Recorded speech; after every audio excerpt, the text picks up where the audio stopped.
talking to Don Jarvis. How long have you been living in Torquay for? Well, I was born in Geelong on the 1st of June 1933.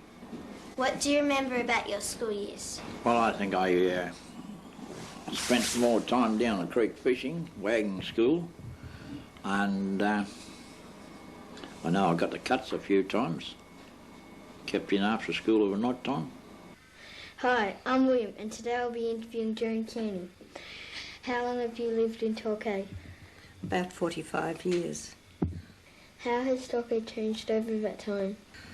Well, it's grown to about goodness knows how many times its size, because Torquay in those days was just confined between the Geelong Road, the Torquay Road, and the beach, and perhaps a road past Taylor Park up this way, and down to what was the camping ground, which is Bell Street now. You have grandchildren going to school. How is school life different from your day? Well, the discipline at school is a lot different now from what it was then. Now, being a Monday, who can read the date for me today? It's written on the board if you can look. Yes. Monday, July the 3rd, 1935, sir. Monday, July the 3rd, 1935, right in the middle of winter. Standing up nice and straight. Hands over our heart. I love God and my country. I love God and my country. I honour the flag. I honour the flag. I serve the King. I serve the King. And cheerfully obey my parents, teachers and the laws. And cheerfully obey my parents, teachers and the laws. Did you clean your nails this morning? No, sir. Oh, you did, I can tell. You'd have to have cleaned them, I think. Oh! You Irish boy? No, sir. Are you sure you're not Irish? No, sir. Why do I think you're Irish boy? I don't know, sir. Well, I'll tell you why, because there's enough dirt under those fingernails to grow potatoes in. You see why I think you're Irish? No, sir. Yes, sir. We're going to do writing. We're going to all do our best writing this morning, aren't we? Yes, sir. Yes, sir. Okay, right. Sitting up straight first. Writing books out.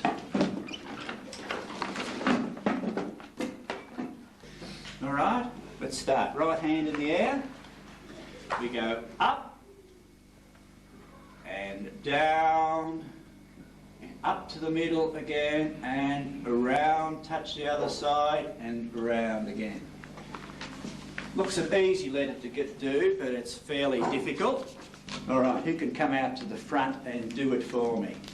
To a mirror and everyone can copy it. Yes, you.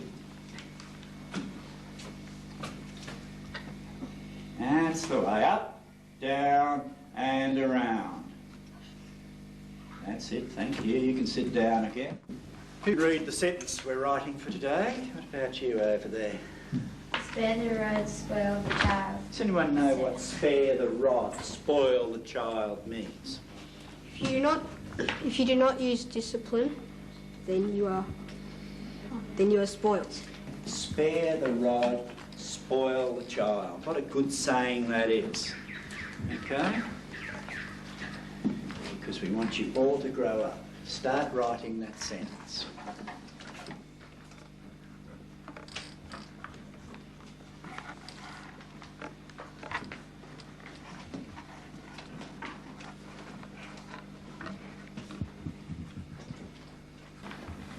What a nice writing position you've got there. Feet nicely on the floor, knees together, hand on the book. Well, I can see they look very good. All right, pens down.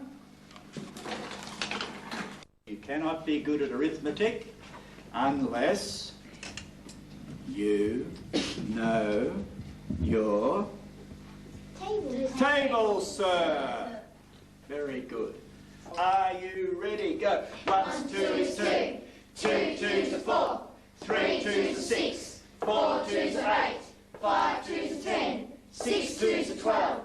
7 twos are 14, 8 twos are 16, 9 twos are 18, 10 twos are 20, 11 twos are 22, 12 twos are 24. And again, and a little bit louder. 1 2 are 3, 2 twos are 4, 3 twos are 6, 4 twos are 8, 5 twos are 10, 6 twos are 12, 7 twos are 14, 8 twos are 16, 9 twos are 18, 10 twos are 20, 11 twos are 22, 12 twos are 24.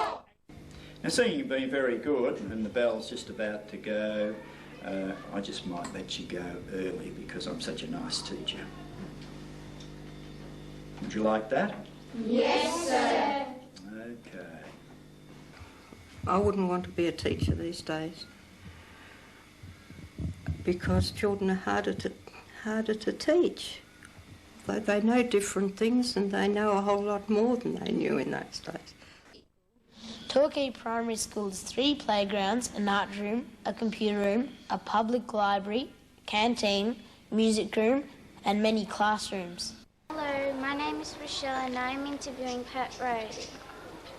How have the games changed since you're at school? They've changed very much mainly because of the fact that when I was at school all those years ago, we didn't have the amount of sports equipment that's available to the schools now. We might have had 1 football and 1 basketball for a school. Did you also play hopscotch? Yes, mainly when we were smaller. Can you please describe this game? It was a game that you needed only to mark out some squares on the ground, whether it be squares in chalk on concrete, or you could just dig them into the dirt with a stick, and you had to have a marker, throw it into 1 square, and then hop on 1 foot through the sequence of three squares in a row, then 2, then 1, then 2, and on that last 2 you turned around and you came back the same way. But you couldn't land in the square where your marker was. That put you out. Someone.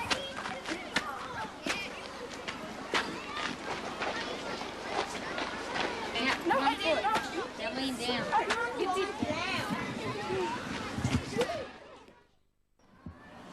Hi, my name is Lindsay and we're at Torquay Primary to ask some people what they're playing in the schoolyard. What game are you playing? Station. Up to how many people can play this game? 4. At what location would you play this game? You play station outside on the library ramp. It's pretty popular for years 1 and 2. The aim of the game is for the leader to think up of a subject. Then each person selects a category. Then the leader chooses one of the categories and calls it out. If yours is called out, you race them. If you win, you become the leader. The category is cars. Mitsubishi, Holden and Ferrari. Holden. Station. Station. Okay, you won.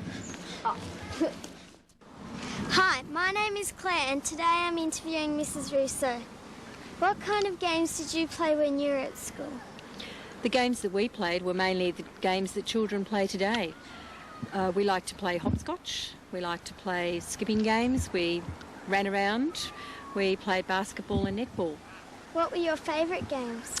My favourite games were actually hula hoops, and I guess my best one was jacks or knucklebones. What do you use to play jacks? The main thing that you need are lamb knucklebones, and these are what we used. There were 5 of them, and that was it. You also needed a large hand. Can you describe how you played jacks? Yes, with jacks, you actually hold them all in the palm of your hand, throw them in the air, turn your hand over and see how many you can catch on the back of your hand, and those ones you remove from the game. You take one of them, throw it up into the air, and while you're throwing that in the air, you try to pick up one of the knuckles at a time. After you've been through that, you start again, put them back in your hand, and this time you actually try to pick up 2 at a time. Then you do 3s, and then you do 4s if you can. It's all rather difficult. Hi, I'm Charlotte and today I'm at Torquay Primary School and I'm asking some kids what game they're playing. What game are you playing? We're playing Foursquare. How many people could play this game? 4 or 5, because when somebody goes out, the 5th person comes in. Whereabouts would you play Foursquare? You would play it on a Foursquare court in the asphalt. Is it fun to play Foursquare? Yes, it's very simple and very easy and it's really fun. There are 4 squares, King, Queen, Jack and Joker, and you'd also need a ball to play. King is the best and Jack is the worst. King being the best, he would be in charge of the ball and would have control. The aim of the game is to get the opposition out and they'd have to go to the end. Now let's have a look at the game. Right.